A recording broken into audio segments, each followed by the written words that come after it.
Moje djetinjstvo je bilo obilježeno skromnim, naravno, uvjetima života, odrastanjem na selu. Predivna, netaknuta priroda, Duvanjsko polje, rijeka Šujica, moji prvi kolačići od blata. Sjećam se mirisa slame na hodniku. To je nama djeci bilo fenomenalno. Mi bi se tu igrali, valjali po toj slami, zabavljali se.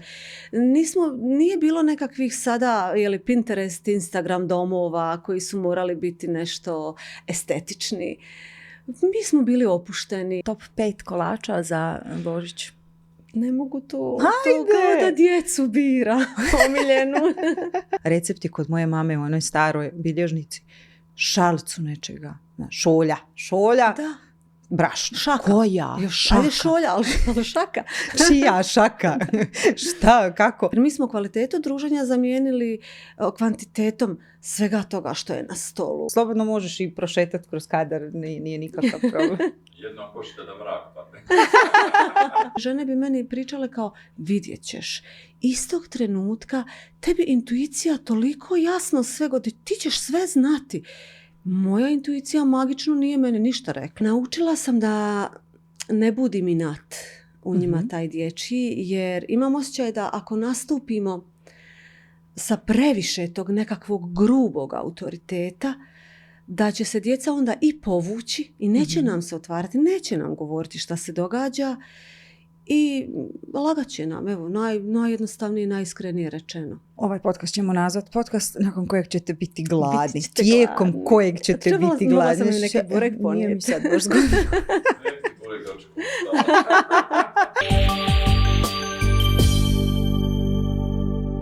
Lijep pozdrav svima, dobrodošli u još jednu epizodu podcasta Rastući s djecom. Moram reći da je ovo posljednja epizoda u ovoj godini. Nisam ih ni prebrojala koliko ih je bilo, ali šećer se uvijek ostavlja za kraj.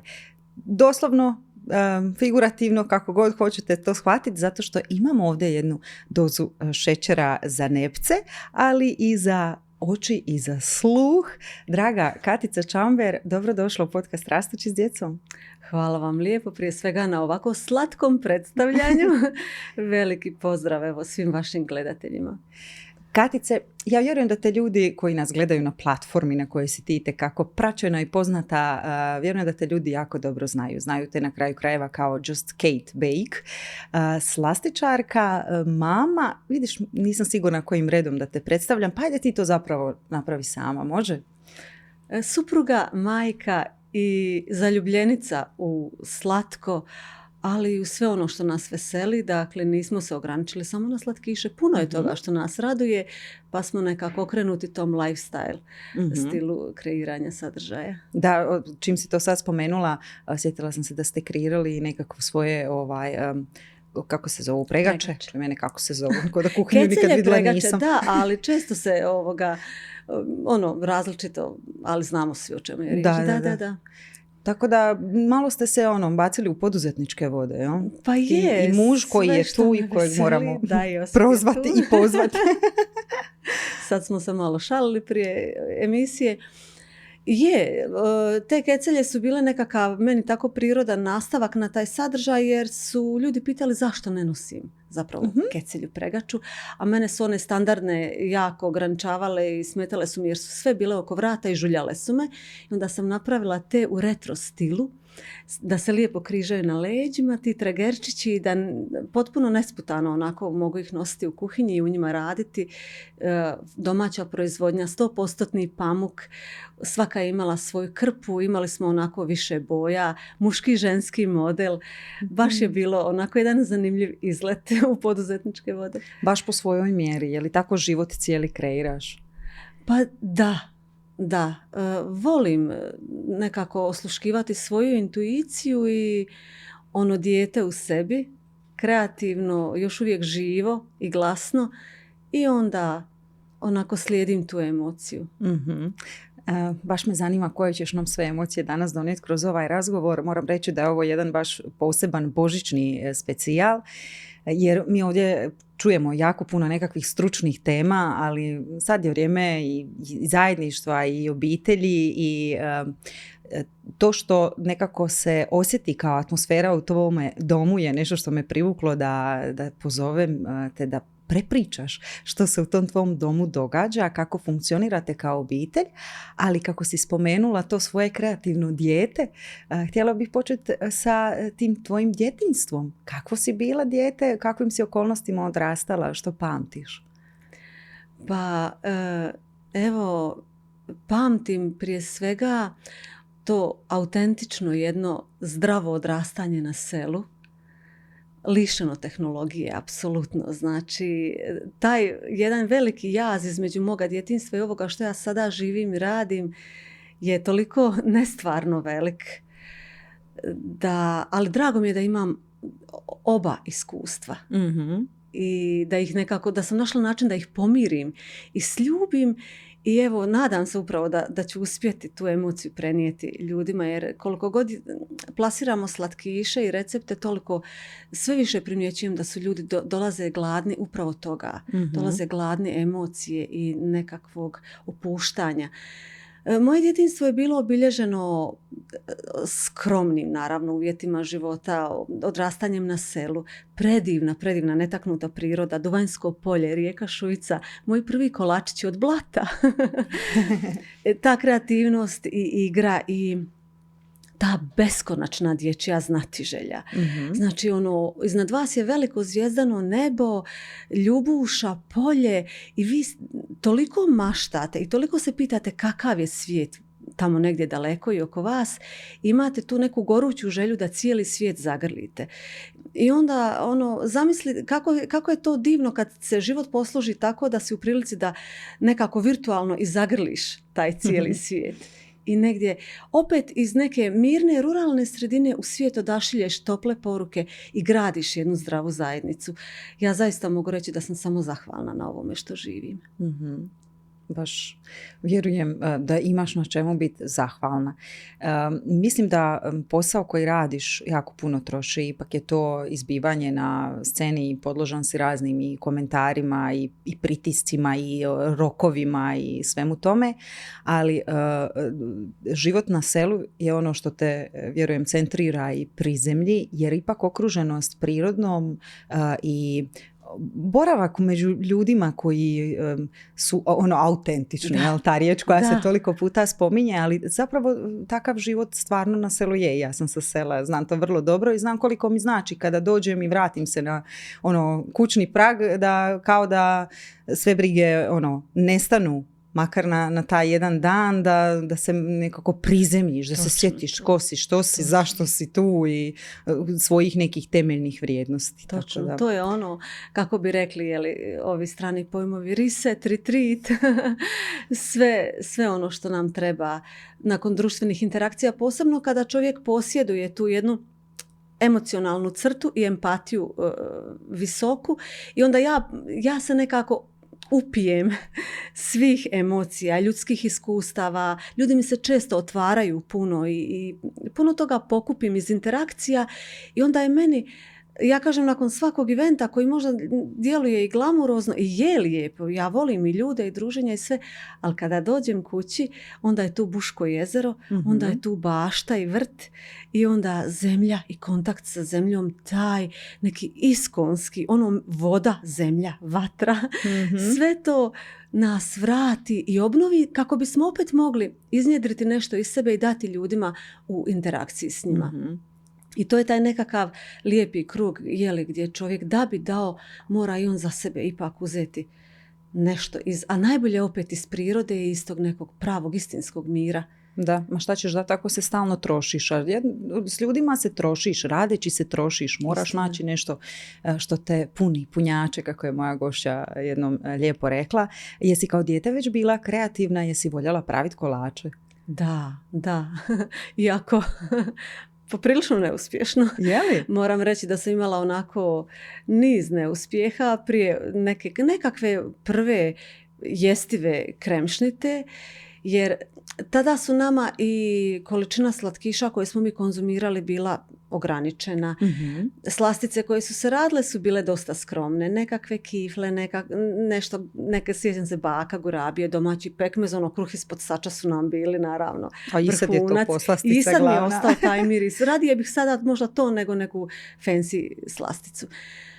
Tako da mene bi privlačilo u slastičarnicama, sjećam se u Duvnu tada je bila slastičarnica i te njihove šampite. Kako ta pjena stoji? Šta se tome radi da to stoji? Kako da ja to napravim? Mhm. Ja sam stvarno bila toliko fascinirana da sam iskušavala recepte i onda je uspjelo. Dodala sam taj sirup, postigla sam da to stoji. Ja sam toliko bila presretna i ponosna na sebe.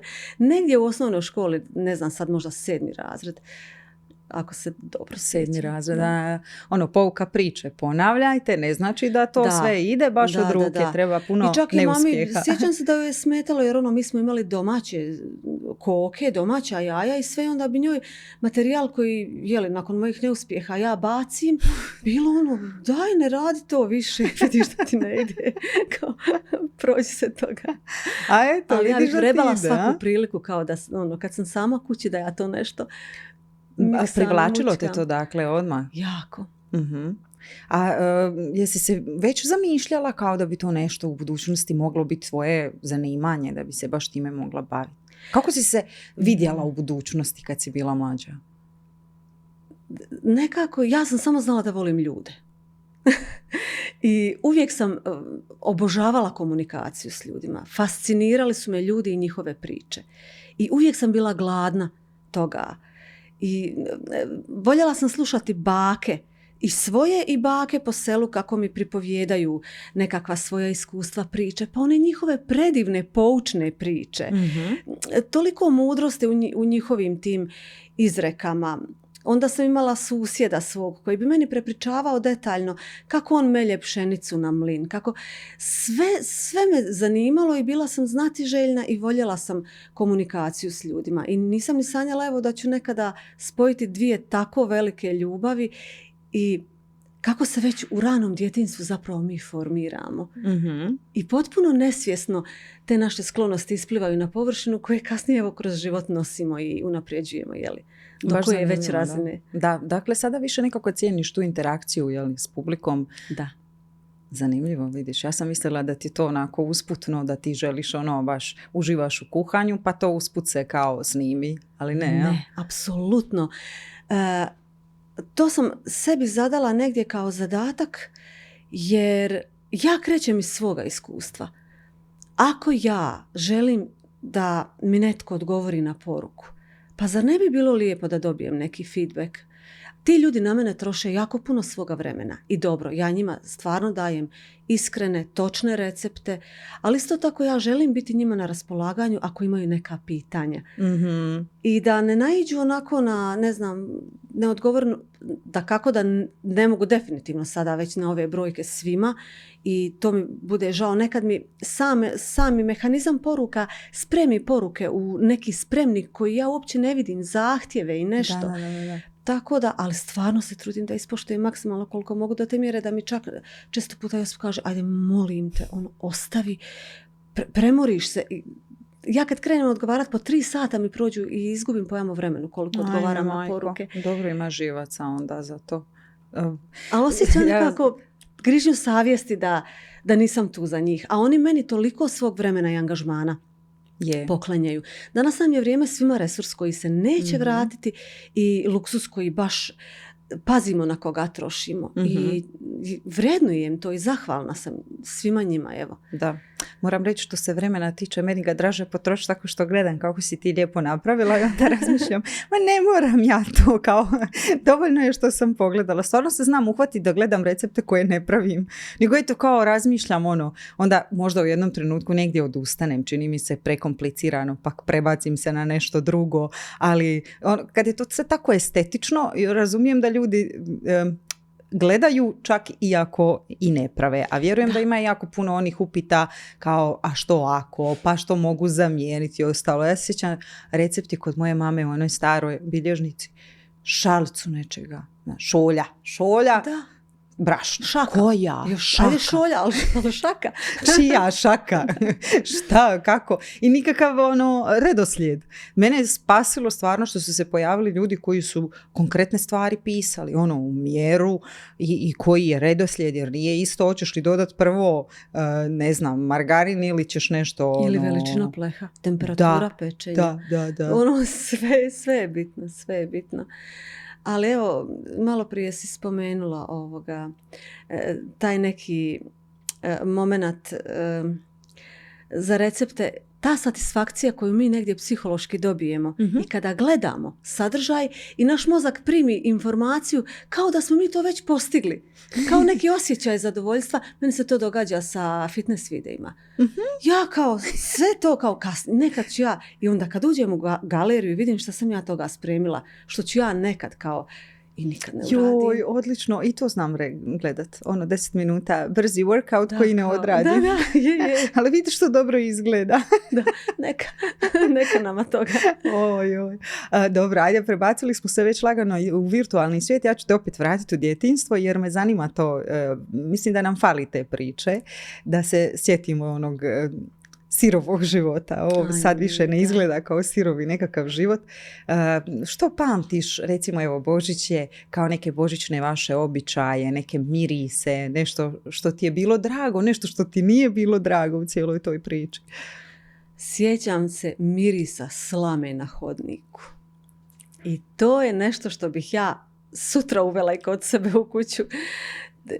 To je nama djeci bilo fenomenalno. Mi bi se tu igrali, valjali po toj slami, zabavljali se. Nije bilo nekakvih sada Pinterest, Instagram domova koji su morali biti nešto estetični. Mi smo bili opušteni. Za Božić su ljudi po selu obilazili, božićalo se, to se tako kod nas kaže, sad ne znam kakvi su termini od mjesta do mjesta. Onako svi obilaze sve. Trpeza je kod svih tu negdje ista. Sve je to nešto skromno, neke normalne, svima dostupne namirnice. Ništa egzotično, ništa grandiozno. Nije bilo stresa oko šopinga, konzumerizma, nekakvih pretjeranih dekoracija. Pamtim orahe. Nekako pamtim tako te neke, evo baš kako si rekla, sirovo i živo i opipljivo, mirisno, skromno. Ne znam, cijeli dan bi bilo negdje, ako bi TV uređaj uopće radio, Urbi et Orbi iz Vatikana i mi bi iščekivali stalno goste koji su se izmjenjivali. I to mi je nekako najviše ostalo. I Badnjak, naravno Badnjak kao uvod u Božić. Jedan dan kojim se baš posvećivala posebna pažnja i drago mi je da sam točno taj dio uspjela uspješno prenijeti i u našu sad suvremenu svakodnevicu. Polnoćka? Da. Ali ona kao vrhunac iščekivanja cijelodnevnog. Badnjak je dan jedne lijepe meditacije koja ide na način da se posti i onda obiteljska večera, jede se posno, večera se nekakva riba uz svijeće, unose se badnjaci u kuću, nekako onda se blagoslov kuće napravi, obiteljska molitva i mi pjevamo obiteljski tu pjesmu u sve vrijeme godišta. I stvarno to je prvih godina malo bude kao svima neugodno pjevati, ali mi se sad toliko raspjevamo da kuća zvoni. I onda nakon toga onako uranjamo u jedan mir i iščekujemo ponoćku. I nakon toga opet sa župljanima se čestita, veseli, druži. Ostalo je, mislim, Bogu hvala, zahvalna sam na tome što je ostalo još uvijek dosta toga kod nas. Što se tiče običaja i tradicije netaknuto. Slažem se. Kod nas je bio običaj poslije polnoćke isto neko malo svraćanje doma, pa se već tada nešto malo zamezi. To mi je bio najdraži obrok od svih tih božićnih obroka, a bude ih stvarno jako puno, ali taj je bio najslađi jer je kao i prvi i nakon tog cijelog dana postiš i kao sva ta radost u crkvi, svjetla, glasna glazba, svi su kao budni, kao da je podne, kao da je to sasvim normalno, izdržiš bez problema, bez obzira na uzrast, jer je događaj poseban. I onda još malo se poveseliš doma i onda ujutro čestitari u 7 i ti se digni, kralju moj, a večer prije si ostao dugo u noć. Jedino to malo bilo problematično. Zanima me uslijed ovih priprema za Božić, možda i se možeš sjetiti iz djetinjstva, a i sad koliko je užurbano, koliko kao žena podnosiš pritisak koji, usuđujem se reći da je sad i veći nego prije za žene. Pa poprilično je stresno i užurbano. Jer nastojimo pomiriti evo i žene koje su na poslu i koje rade sigurno mogu tome posvjedočiti koliko trče kući s posla ovih dana i sve rade i nastoje sve stići u zadnji tren i da baš sve bude divno, krasno i nažalost dočekajmo često taj Badnjak i Božić poprilično iscrpljene zahvaljujući tome, ali nekako imam osjećaj da su mame uvijek bile zadužene za taj dio, za stresni dio Božića, jer ja se iz svoje kuće sjećam, ja se ne sjećam tate da je bio nikada on kao nešto nervozan, a žena već je, jer nekako ona brine o tome da je skuhano, da je čisto, da je svaka čaša ispolirana, da je svaki ćošak kuće spremljen i čist. I evo, čak i kroz tu vremensku distancu i generacije, može se to primijetiti i prije društvenih mreža, imali smo mi tu crtu negdje u sebi. Možda mi više se sad čini u kontekstu toga da radimo, kako si rekla, pa dok ti dođeš s posla, pa tebe i dalje sve to čeka. Naravno. Mi i dalje držimo 3 kuta kuće, kako se to kod nas kaže. I čapamo se iza 4. Čapamo se iza 4, tako je. Je li ima potrebe za tim? Je li ima potrebe da pravimo toliko jela, vrsta kolača? Apsolutno ne. Apsolutno nema potrebe. I najtužnije mi je zapravo što jako puno te hrane ostane. Jer mi smo kvalitetu druženja zamijenili kvantitetom svega toga što je na stolu, što smo pripremili. A kažem opet, onda smo na kraju preiscrpljeni kao da bismo se uopće i družili. Da bismo uopće to pojeli što smo napravili. Baš. A žene, pored uloge majke i domaćice i svega, sva ta 3 ćoška koja smo spomenuli, danas nosi ulogu često i lidera i koliko god je samo nametnuta, društveno nametnuta, stvarno ne znam, ali evo nastojimo biti i uspješne u karijeri, u poslu, nastojimo biti dobre supruge, majke, dobre sestre, susjede, kćerke, kolegice. I uz sve to poželjno je da izgledamo njegovano, odmorno, svježe, što je neodrživo. Mislim ipak to tebi nekako uspjeva. U čemu je tvoja tajna? Oprosti, molim te, je li u mužu? Vidim ja maše on. on tamo maše, definitivno je u mužu. Nećemo uopće dalje. Ne može se bez podrške. Čemu drugome da pripišemo. Imate neku lijepu dinamiku, to se osjeti, on snima, sudjeluje i tako. Slobodno možeš i prošetati kroz kadar, nije nikakav problem. Jedno hoćete da mrak padne. Nema kod nas mrak. Svijetlimo danas. Ali zanima me kako funkcionirate kao par. Mislim, vi surađujete i poslovno. Znaš, obično kažu da to nije dobro kombinirati, nego posao je posao, ljubav, ljubav. Mi smo 2 dječice još uvijek koji su se baš tako i upoznali, negdje spojili kao djeca. Mi smo gotovo 30 godina zajedno. Proslavili smo 25 godina braka ove jeseni i 29 godina smo skupa. I mi smo se toliko sljubili i toliko srasli i jednostavno sve počiva na dogovoru, na dijalogu, na jednoj kvalitetnoj komunikaciji i sve se izdogovaramo, sve organiziramo, smijemo se, šalimo se i stvarno samo se prenijelo ono što se spontano događa i sada ovdje i kod nas kući i pred kamere. I nekako, ja sam sretna što su ljudi u tome prepoznali baš koliko je to zapravo autentično, iskreno i prirodno i da ne možeš ti to ni namjestiti ako toga nema. Pogotovo toliko godina koliko ste već prisutni u YouTube svijetu, i sve u tome glumiti svaki put kad se nešto snima, to bi bilo neodrživo, mislim. Da. Definitivno. Ali nema potrebe. Mi smo već nekako kao zreli i formirani ušli u cijeli taj svijet i nismo imali potrebu ni slijediti trendove, niti se prilagođavati bilo kome drugome. Onako kada si već sam sa sobom na ti i znaš tko si, imaš taj luksuz da dođeš kakav jesi, pa ako neko isprati dobro, ako ne, isto dobro i radiš što voliš za svoju dušu na kraju krajeva. Baš tako. Mislim, činjenica da znaš nešto raditi i stvarati svojim rukama ti daje slobodu da ne ovisiš ni o platformi, ni o algoritmu, ni o bilo čemu drugome. Ja sutra bilo kada da se sve ovo sruši, samo pokrenem obrt i radim. Mislim, zato kažem Bože zdravlja. Da. Bože zdravlja da čovjek može se svoje 2 ruke sebi zaraditi za kruh. a sve drugo... A ponekad radiš slastice baš ovako za neke važne događaje. Vidjela sam svadbene torte, predivne. Da, Koliko ti je to isto stresno s obzirom na to da je to baš jedan onako važan događaj? Da, to je jedna potpuno i da su mlade malo tada lude. Pa to je jedan tako važan dan ljudima u životu. Da, pa je. I čovjek ne želi da išta zabrlja. I onda do onog momenta dok mogu kontrolirati stvari, ja kontroliram stvari, ali ja bih bila jako pod velikim stresom onog momenta kada ja ostavim svadbenu tortu u svadbenom salonu u komori. I sad ja cijelu noć ne spavam. Ja brinem šta će se meni dogoditi. Šta ako neki konobar uđe? Ja vidim da su tamo i piće i sve drugo pripremljeno. Šta ako neko nju samo zakači kako ne treba i nešto mi srušine. Ja ne spavam. Ja sam mladencima probijem tu noć. Dok oni meni sutra ne jave da je sve prošlo u redu, ja ne. Onda izdahnem. I to je baš onako jedna. Uvijek sam se pitala, dobro ženo draga, zašto nisi radila pobogu nešto što se ne može istopiti?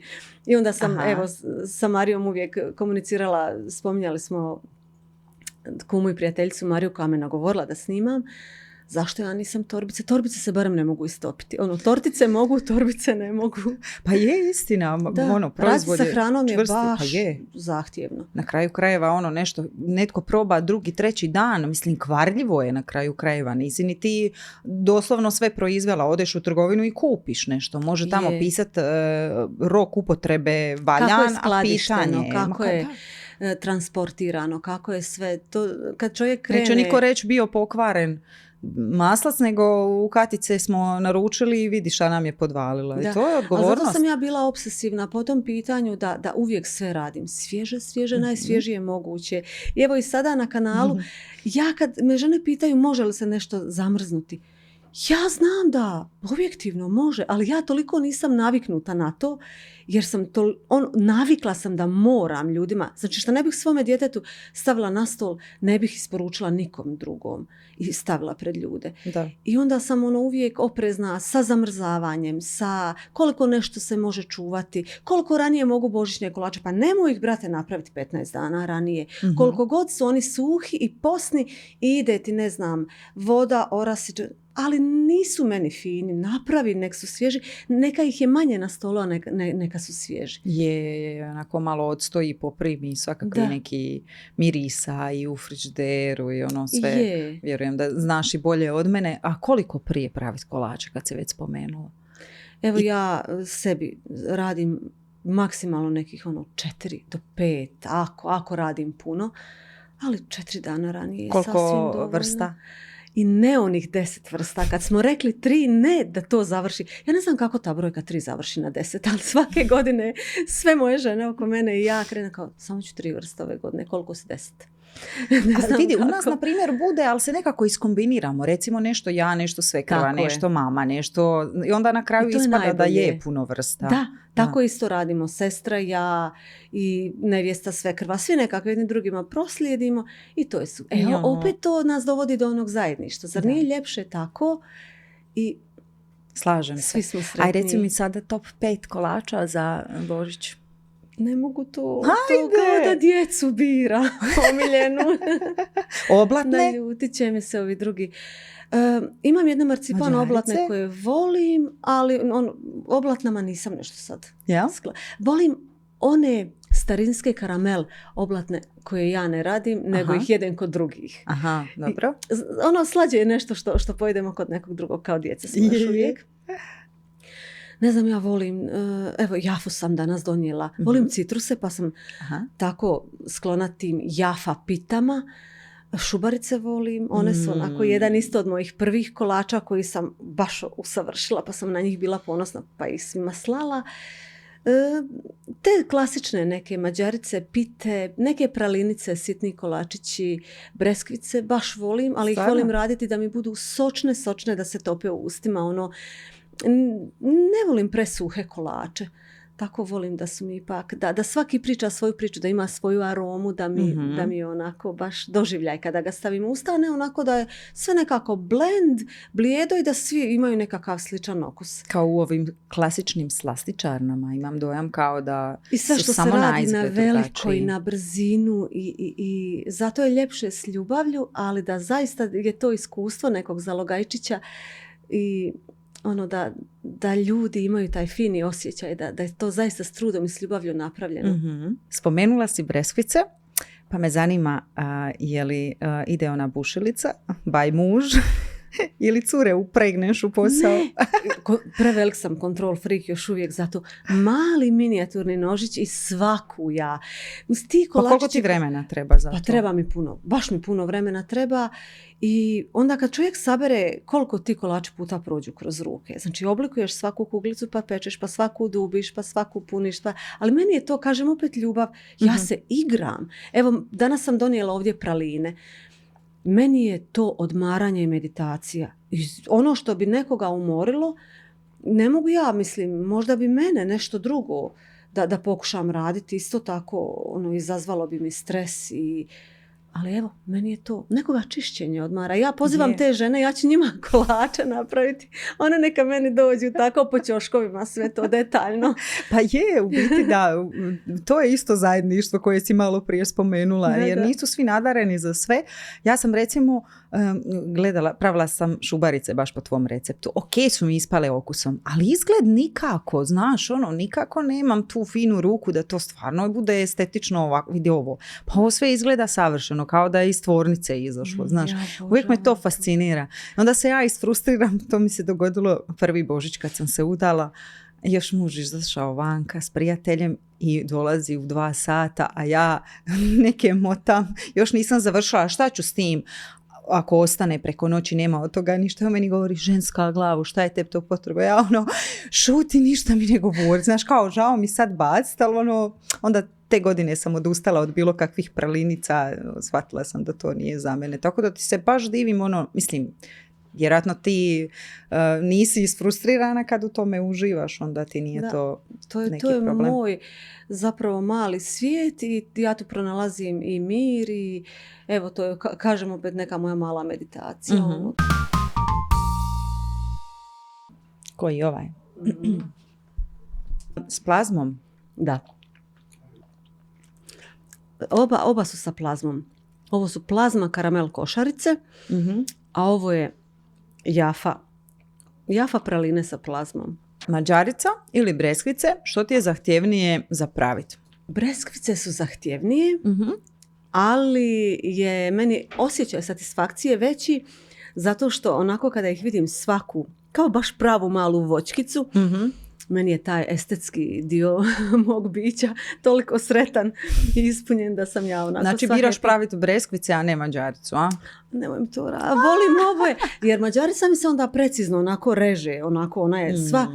Ona je geometrijsko čudo, a ovo je ovamo malo kreativno čudo. Tako da svako dijete voliš na svoj način. Da, dobro si to rekla.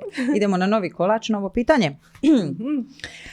Mala djeca, mala briga, velika djeca, velika briga. Šta kažeš? Ti sad imaš veliku djecu, a imala si i malu, pa kad si se više brinula? Pa, pošto još uvijek nismo u intenzivnim izlascima i ne voze, nisu položile vozački, meni je još uvijek ovaj period koji smo brinuli o silnim inhalacijama, lijekovima i dok mi je dijete na kisiku bilo u bolnici i još uvijek smatram da mi je stresniji bio taj period sa drugom bebom malom kući. Da. Naravno, čak sam i u trudnoći bivala po bolničkim odjelima i tako da još uvijek pamtim taj jedan dio kad ona ni sama ne zna izverbalizirati, dijete još ne zna reći šta joj je, da se guši, da imala je tako strašne te spazme i opstrukcije, tako da ona je sada već velika, pričaju, komuniciraju, puno je lakše sada. Oni su već odrasli ljudi praktički. Da. Evo, meni je lakše sada. Večera s mužem ili obiteljsko putovanje, ako biraš odmah već za idući vikend, znam da ćeš reći oboje, ali ako, što je mala prednost? Obiteljsko putovanje, jer mi volimo svi biti skupa. Mi smo takvi mali hobiti. I stvarno smo, evo kažem opet nekako, mi nekada isplaniramo nas dvoje kao mogli bi na neku vikendicu zajedno, a onda idemo svi.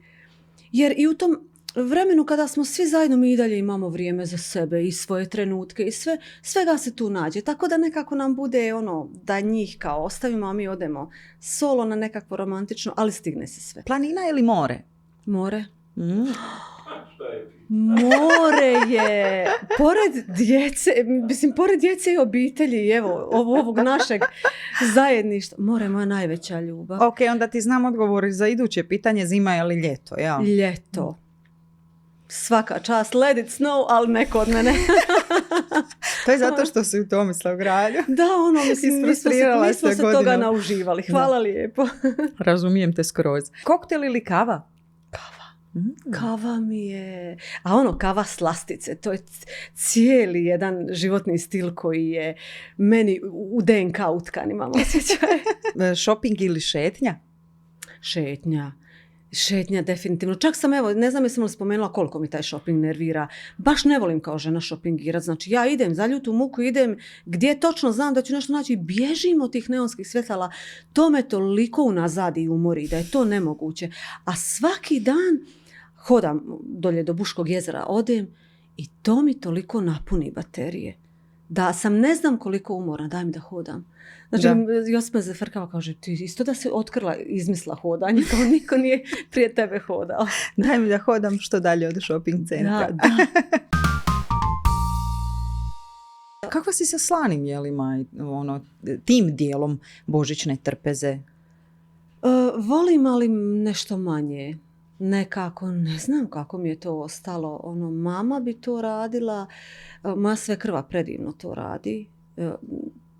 Nekako to pečenje, meni kao da mi nedostaje strpljenja koje je potrebno da meni baš bude onako savršeno. Volim sarmu, volim kuhana jela, ali nekako sad onako baš se posvetiti, eto to mi je nekako kao, mesa su mi nešto što prepuštam Josipu. On gore ima veliki kamin i on je nekako uvijek zadužen za taj dio posla. Pa uvijek sam nekako od drugih očekivala da mi taj dio pokriju. Ali ova slana jela što se tiče, ne znam, burek, pitu obožavam razvijati. Isto kad me neko pita jesi se umorila, ne. Znači ja ću, i to na oklagiju, ne na ruke. Razvit ću bureka koliko god hoćete. Samo me pustite negdje u tišini i dajte mi tijesta. Da. Odmara me to, baš me odmara. Ovaj podcast ćemo nazvati podcast nakon kojeg ćete biti gladni. Tijekom gladni. Kojeg ćete biti gladni. Morala sam mi neki burek ponijeti. Nije mi sad baš zgodno. Da, ipak je tu vožnja u pitanju bila iz Tomislavgrada. Cure su ostale tamo, one su srednjoškolke, još nisu nigdje otišle, ali vrlo brzo hoće i to vrijeme jako brzo prolazi. Sad bi se malo pozabavila tvojom majčinskom ulogom. Mala razlika kod djevojaka, 2 godine. Sad su 13 i 15, jesi rekla? Ili 15 i 17? 15 i 17. Ok, 15 i 17. Još jako malo godina su tu, baš u domu. Da. I sad je već i utjecaj oslabio. Ali ajde, vratit ćemo se u to kad si postala mama. Kako pamtiš to razdoblje? Što te tada mučilo, a u čemu si uživala? Mi nismo imali smo taj jedan izazov životni, da nismo imali djece 8 godina i ja sam imala jako dugo vremena da ja sebi izmaštam ulogu sebe kao majke i opet nametnem sebi razna očekivanja i taj perfekcionizam i želju za perfekcionizmom. I kada sam napokon ostala trudna, ja sam provela trudnoću čitajući tada ona debelo ukoričena izdanja Mame i bebe i maštajući kako ću ja sve odraditi apsolutno besprijekorno. Naravno da nije bilo tako. Bebu kada doneseš iz rodilišta, ona je potpuna nepoznanica i ti si onako još sav u šoku si, ne snalaziš se. I ja sam cijelo vrijeme očekivala taj mit da se dogodi, jer neke žene bi meni pričale kao vidjet ćeš. Istog trenutka tebi intuicija toliko jasno sve godi, ti ćeš sve znati. Moja intuicija magično nije meni ništa rekla. Ja sam naprotiv osjećala, baš sam se osjećala onako nedovoljno kompetentnom, nedovoljno dobrom, sve nedovoljno i stalno sam imala grižnju savjesti, jesam li sve dobro napravila, je li ona sad gladna, pa se kad dođu kolike i grčići, pa ako zaplače, kako ona, onako ja. Nisam imala to zrelosti i iskustva da se ja smirim, jer je njoj moja mirnoća bitna. I onda bih, ja bila nervozna i onda je ona još bila uznemirenija i to bi nekako išlo u krug. I evo, mislim, Bogu hvala opet na nekim ljudima koji su bliski i roditeljima i prijateljima koji tu negdje uskoče pa pripomognu i savjetom ali definitivno voljela bih da sam bila i prisutnija u trenutku, u svakom pojedinom trenutku. I kako kažu da sam se stvarno odmarala kada beba spava, a ne opet sumanuto trčala da ja nešto očistim. Jer sam ja do tada imala nekakav svoj ritam po toj kući, kako ja šta kad radim. Nikad neću zaboraviti kad je došla jedna subota u kojoj ja pobogu trebam očistiti stepenište. A meni beba plače. Kao, kako ćeš sad plakat? Danas je dan za stepenište. I tako, baš koliko god se pripremaš i priželjkuješ tu ulogu, imam osjećaj da te ništa ne može pripremiti. Ali onda sam već sa Marijom, sa drugom kćerkom, bila puno onako opuštenija i više sam baš uživala u tom mirisu bebe, blizini bebe, i sve nas tri zajedno. I zato sam sretna zapravo što je razlika između njih tako mala, godina i 10 mjeseci doslovno. I onda je taj period meni tek nekako bilo pravo kao majčinstvo. Napokon kao, sad već imam osjećaj da znam šta radi. Dobro, znaš još uvijek sa Marijom, ali još uvijek ne znaš s ovom prvom, ne znam kako se zove. Antea. S njom se sve lome se koplja, tako to valjda obično ide sa prvom djecom. I kako ti je bilo onda kad su one tako mala razlika? Mislim, kod mene je slično i znam koliko zna biti intenzivno i naporno i svatko od njih traži svoje, jer nemaju ni jedno od njih dovoljno, nisu dovoljno razvijeni da bi naučili nešto strpljivo sačekati do 5. egocentričnost, sve je to prirodno, ali tebe rastroji jer ne možeš biti na 2 mjesta istovremeno i ne možeš zadovoljiti sve te potrebe, onda osjećaš i krivnju i nedovoljnost i ostalo. Je li ti onda lakše bilo sa njima 2 ili si možda tu ipak nadošla zbog iskustva? Meni je s te strane bilo lakše jer su se one zabavljale onako, čim su djeca dovoljno porasla da imale su jedna drugu kao svoju prijateljicu i nekoga s kime se igraju. Nisam nekako pretjerano sad osjećala, čak mi je to bilo povoljno i dan danas mi je to velika prednost. One imaju i sestru i prijateljicu i nekako dosta mi je bilo. Najteže bi mi bilo zapravo ti periodi jedni, pošto nama je to bilo nezgodno. Antea nam je imala atopijski dermatitis u startu, pa kasnije jake alergije i alergijsku astmu i često smo znali završavati u bolnici. Znali smo, jedne prilike smo 10 dana preležali i Božić i Badnjak i Novu godinu na odjelu dječjem, a Marija mi je bila kući sa Josipom. Bili smo razdvojeni taj Božić. To ja pamtim kao jedine možda i najveće izazove u tom, ali kad ste svi zdravi, kad ste svi kući, sve se uspije. 2 djece, mislim, šta 2 zdrave djece, šta je to? To je radost. Yeah. Samo nek nismo po bolnicama i po bolničkim čekaonicama i to je. Slažem se. One su imale jedna drugu, ali i tebe kao prijateljicu, pretpostavljam. Još uvijek. Ovo je sada faza, ne znam, kad kažu kao mala djeca, mala briga, velika djeca, velika briga. Ja sada toliko uživam s njima.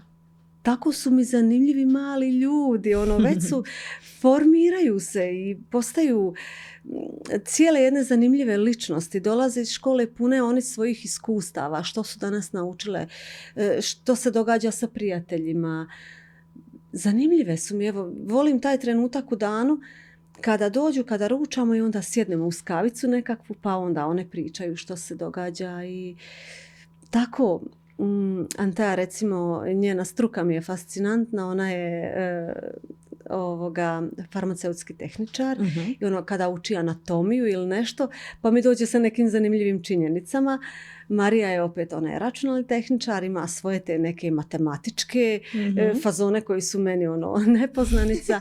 Ona lijepo slika i tako imamo te baš prekrasne bliske trenutke i baš sam zahvalna što je još uvijek tako, što mi nisu došle u taj nekakav pubertet koji je onako da nisu više raspoložene za zagrljaj ili za bliskost. Još uvijek smo baš povezani. Većinom ovi ljudi koji sjede na tom tvom mjestu kažu da taj posao trebaš pošteno odraditi dok su mali, pa onda kad su malo veći i ostanu povezani s roditeljima, tako da vjerojatno si onda dobar posao radila dok su bile malene, da se još uvijek osjećaju s tobom toliko blisko i da ne moraju ići u nekakav otpor i da ne žele s tobom podijeliti ono što njima ispunjava dan ili što ih brine i tišti, ali vjerujem da opet svi ti odnosi imaju i neke svoje trzavice. Da.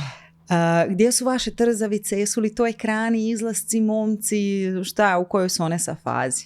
Ja zapravo najviše nekako strahujem od idealizacije. Naravno da imamo i nastojimo imati zdrave odnose unutar svoje kuće i obitelji i zdravu komunikaciju, ali kada ljudi kažu savršeno je, nije, ne postoji savršeno. I tekako postoje trzavice i tekako postoje granice koje se moraju postaviti i ja neću biti do te mjere prijateljica da zaboravim da sam majka i da sam roditelj. Definitivno Josip i ja jasno postavljamo granice. Tako da pa imamo to, ne znam, puno ranije su možda neka druga djeca izlazila nego naše. I evo, ne znam, nešto, mogu li uraditi nokte? Ne možeš uraditi nokte, šta će ti nokti? Šta će ti gel na noktima? Mislim, te nekakve sitnice i znaju se njihove obaveze i dužnosti u kući. Onoliko koliko mogu preuzeti i u skladu sa svojim mogućnostima, naravno da je tu podjela poslova i podjela odgovornosti. Učimo raspolagati odgovorno i budžetom i džeparcem. Razgovaramo puno o različitim izazovima koje su prisutni kada već iziđu vani, da ne budu povodljive, da, mislim, svega je sada možda i više nego što sam ja svjesna jer ja radim u kući i nisam toliko među ljudima. Ja kažem, još sam nekako u tom mjehuriću i zaštićena sam, ali evo nastojimo. Imaš li puno nekih strahova čemu su izložene kad više nisu, kad nisu pod kontrolom, kako bi rekla, ili u tom nekom zaštitničkom tom okruženju doma? Da. Pa naučila sam da ne budim inat u njima taj dječji, jer imam osjećaj da ako nastupimo sa previše tog nekakvog grubog autoriteta, da će se djeca onda i povući i neće nam se otvarati, neće nam govoriti šta se događa i lagat će nam, evo, najjednostavnije i najiskrenije rečeno. Tako da ja pokušavam u njima uvijek iznova osvijestiti kritičko razmišljanje. Znači, ajde sad ti razmisli, pogledaj sebe izvana, vizualiziraj. Je li to, šta je tebe potaknulo na to? Je li ti misliš da je to cool? Kako će to izgledati? I je li to pritisak okoline, društva? Ne znam, je li štetiš sebi? Jesi li to stvarno ti? Je li ti stvarno zamišljaš sebe takvom osobom? Je li tvoje biće dizajnirano za takav život? Je li to tvoj smisao? Gdje ti sebe dugoročno vidiš? Je li ti to doprinosi toj slici ili ti je narušava i nagrđuje? I tu puno pomaže i duhovnost. Tako da one su, kažem opet, djeca su beskrajno inteligentna i otvorena i njima se tako lako dočara. One se same nadovežu. Meni je dovoljno da otvorim temu, da one same dobiju taj aha moment i onda mi pričamo.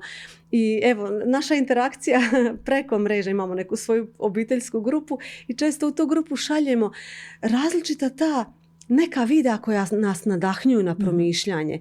I to mi je nekako opet najzdraviji pristup tome svemu. Jer na stranu i sva psihologija i autoriteti i zabrane i sve, ako negdje duboko u njima mi ne dotaknemo njihovu suštinu i njihovo biće, da oni sami sa sobom izreguliraju, čekaj sad malo, predamnom je neko, pa želim li ovo prvo, pa ne želim. Odlučio sam da baš neću.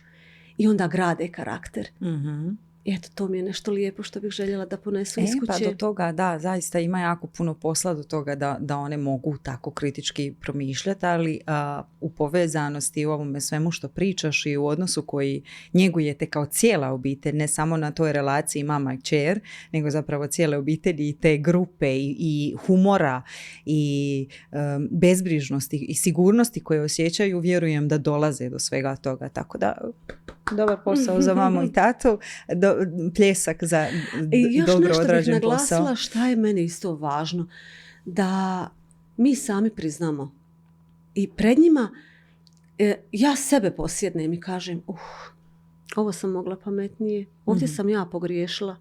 I da se vratim namjerno nekada i na svoju mladost i na svoje trenutke sa kojima bi se one mogle susresti i da kažem kako je to bilo pogrešno iz tog razloga, istog razloga. Vidiš, ako vam to naiđe, nemojte tako. To sam ja naučila iz svoga iskustva. Znači, ne mama je savršena i vi morate biti, ili tata, ja ćemo vam zaprijetiti, oduzet ćemo vam ovo ili zabraniti ono.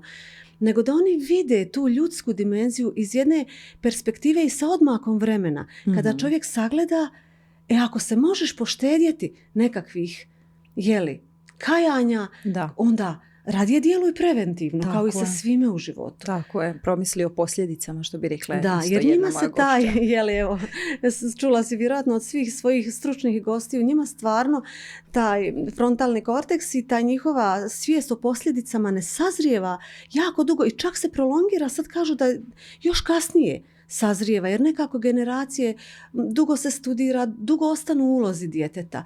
I onda poželjno je da što prije nekako u njima pokušamo potaknuti tu razmišljanje o posljedicama. Sviđa mi se kako razmišljaš. Jako, jako lijepo. Tvoje cure, je li već imaju neke planove? Znaš, palo mi je to na pamet da si ti sad skoro došla do onoga puštanja u svijet. Da one sad idu svoje krče pute, idu vjerojatno studirati negdje, možda će otići od kuće. Jesi li razmišljala već o tome kako ti se čini ta bliska budućnost? Pa evo, ja se nekako tješim kako mi živimo jako blizu Splita. Mi smo na 40 minuta od Splita. I onda govorim, obrazovanje je kvalitetno i zapravo koliko ti odgovorno pristupiš svim svojim obavezama, nema potrebe da idete negdje dalje. Tu ste blizu kući, mi vama blizu, vi nama blizu, dođete na domaću hranu, dođete vikendom svojoj kući. Ja to još uvijek zamišljam nekako kao bit će tu negdje blizu. Mi odemo do njih, oni dođu do nas. I opet ja maštam o tome, kao što sam o svemu, ja idealiziram. I opet maštam da će to biti lijepo. Da će biti, da će proći sve dobro. Ali ide mi sa vjerom i sa povjerenjem da će biti. I ne želim onako mračiti unaprijed nešto što na meni je da učinim sve svoje i na nama kao roditeljima da ih opremimo. A dalje je sve... Nije u našim rukama? Da, da. Dobro, još ćemo se malo vratiti tvojim rukama i biznisu. Kako se snalaziš u ovom svijetu punom kritike? Primaš li puno kritika i tako? Je li to neka mračna strana interneta, izloženosti? Pa mene više frapira i začudi i nasekira ono što vidim da drugi primaju na društvenim mrežama. Evo, nedavno je bilo dosta toga negativnoga i vezanog za, nažalost, nasilje nad ženama i femicid i sve loše što se događa u društvu. Ja imam takvu sreću da imamo jednu zdravu zajednicu formiranih, zrelih ljudi. Vjerojatno ni sama tema nije nešto kontroversna. To su recepti. Nema se tu šta nešto puno hejtat. Napraviš, ne napraviš, ljudi jave, je li im uspjelo, postave pitanje, ako imaju nekakvo pitanje. Nisam se suočila sa tako nekakvim jezivo brutalnim komentarima kakve vidim da ljudi kače i ne mogu da vjerujem šta se događa i u kakvom mentalnom, duhovnom stanju mora biti pojedinac da on dođe do toga da...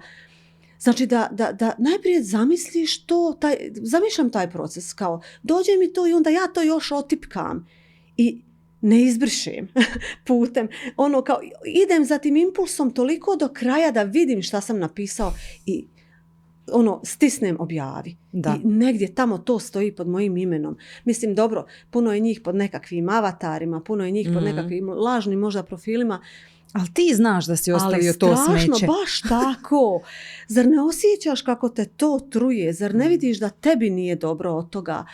Ja stvarno ne znam. Ili je što meni, opet krenemo od sebe, ja nemam energije.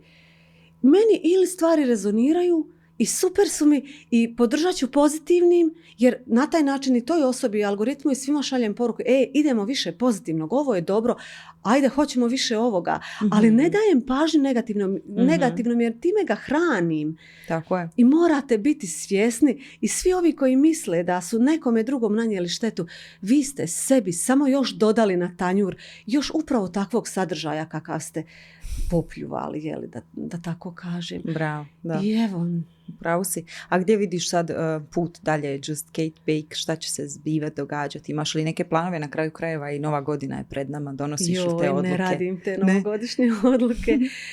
Nisam pametno, od mudra žena. velikih ambicija, velikih odluka.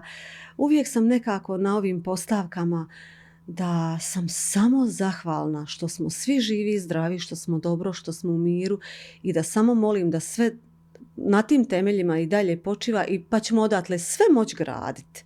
I onako, zahvalnost, mir, ljubav, sve ono dobro.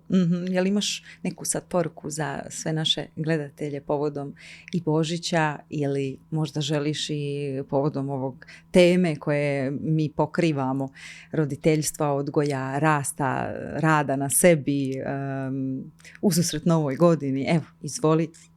Mikrofon je tvoj. Ajme, hvala ti. Sad baš si mi dala zadatak. Da. Ne moraš sve. Znači, slobodno izaberi. To mi je odraz od hlača. Kada ja razmišljam onako kao majka, kao žena i kao sve ove uloge koje nekako živimo, meni godi da sebe zamislim, evo opet ću se vratiti na Badnjak i na tu jednu svetu noć i da uđem u tu sliku. Šta ja želim biti? I sada i taj dan, ali u buduće. Znači, želim li ja biti jedno bučno mjesto, prepuno gužve, prepuno onako buke, ali u kojem nema mjesta za ono najvažnije i najbitnije.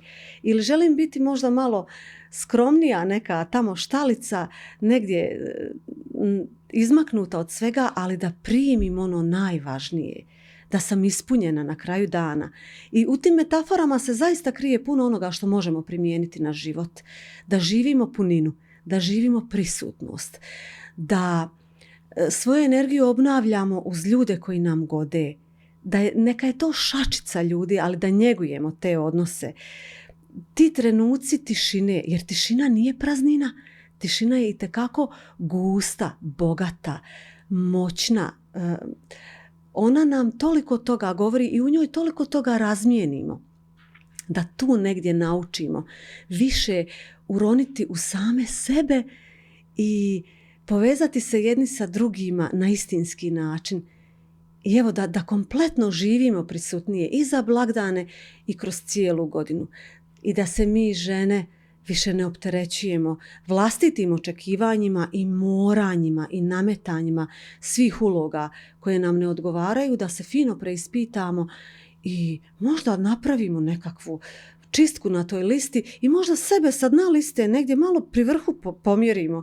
I tako da više brinemo o svom zdravlju, jer ćemo onda biti bolje i svojoj djeci i svojoj okolini i svima. Evo.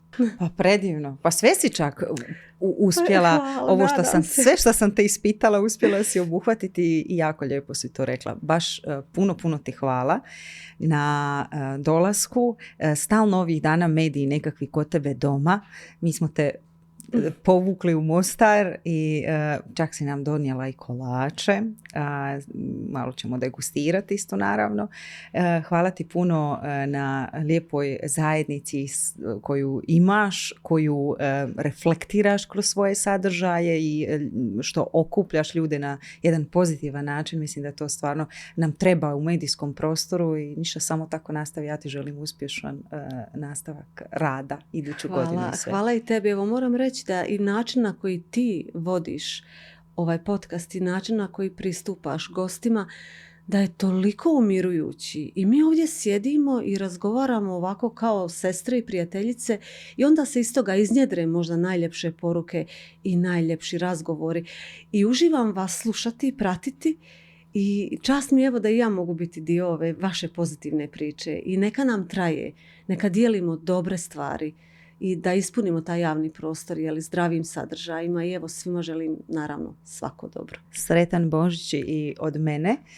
Hvala vam što ste cijelu ovu godinu ili ako ste se nekad tijekom godine uključili, što ste pratili ovaj podcast. Nadam se da ćete se tu i zadržati i nadam se da ćemo kroz sljedeće razdoblje imati jednako kvalitetne i vrijedne ljude i teme koji će obogatiti vaš život i pozvat ću vas da se pretplatite kako biste dalje mogli pratiti što se sve tu zbiva i sretne blagdane i ugodan nastavak ove godine i iduće.